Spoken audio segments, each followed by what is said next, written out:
C'est une troupe de théâtre qui est très active et qui est très dynamique en présentant plusieurs pièces par année depuis déjà 10 ans. Est-ce que vous connaissez, est-ce que vous avez déjà vu une pièce de ce fameux théâtre Par le vent? En tout cas, si ce n'est pas le cas, on vous invite avec cette belle découverte justement avec le fondateur Jacques Mollet qui est à mes côtés pour nous en parler, de la pièce aussi qui sera bientôt présentée ici en sol lavallois début octobre. Monsieur Mollet, merci d'être présent. Ça me fait plaisir. Parlons de cette pièce de théâtre qui sera présentée durant le week-end de l'Action de grâce. Exactement. Donc les 7, 8 et 9 octobre prochains. C'est ça, le 7 et 8 à 20h et le dimanche 9 à 14h à la Maison des Arts. Des Arts de Laval, effectivement. Sur le boulevard de la Concorde, bien sûr. Et je veux qu'on parle de cette pièce parce que c'est une pièce donc de Henrik Ibsen, Canard sauvage. Oui, le Canard sauvage. Et c'est une pièce quand même d'un siècle dernier, de 1885 aux alentours. Oui, exactement. Et qui est très particulière. Parlez-moi un peu de cette pièce-là.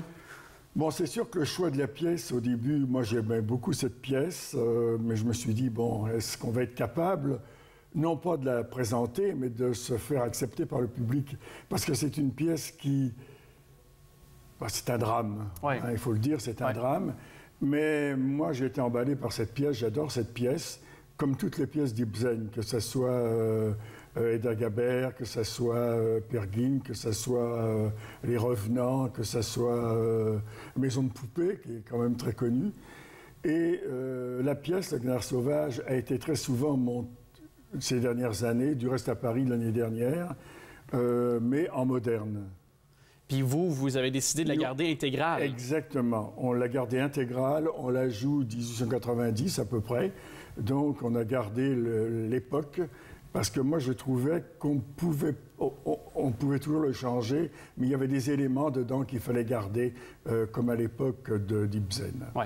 Et parlez-nous peut-être de... Parce qu'il nous reste 2 minutes à peine. Oui. Donc peut-être juste un peu de l'histoire de cette pièce-là pour les gens, les inciter, les accrocher les à venir. inciter, je ne fournirai pas la fin de la pièce, bien sûr, mais un peu Mais il y a ces deux familles, donc une famille très riche dans un petit village de Norvège, et puis une famille beaucoup plus pauvre qui se sont connues il y a 15 ans avant.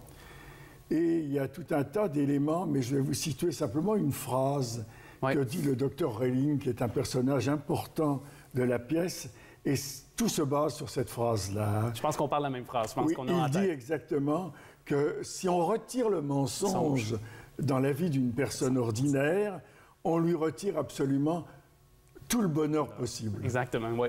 Et tout est basé justement, c'est ce qu'on appelle le mensonge vital, que le mensonge est important. Et toute la pièce est basée sur le mensonge jusqu'à la révélation à la fin. C'est encore contemporain. Oh, c'est très contemporain. C'est très contemporain. On peut facilement l'adapter dans notre vie de tous les jours. Les gens mentent et naturellement, il y a des gens qui ne peuvent pas supporter le mensonge et qui, à un moment donné, vont faire des non-sens, vont mal interpréter, vont faire du déni. Exactement, ou par franchise, vont dire c'est un mensonge, qu'est-ce qui peut arriver, etc., etc. Alors toute la pièce est basée là-dessus. Alors c'est à voir, il nous reste presque plus de temps malheureusement déjà. C'est à voir. C'est une pièce agréable. Donc, les 7, 8 et 9 octobre. 7, 8, 9 octobre à la Maison des Arts. À la Maison des Arts à Laval. On est là, c'est garanti. Merci beaucoup. Bon, alors on vous attend.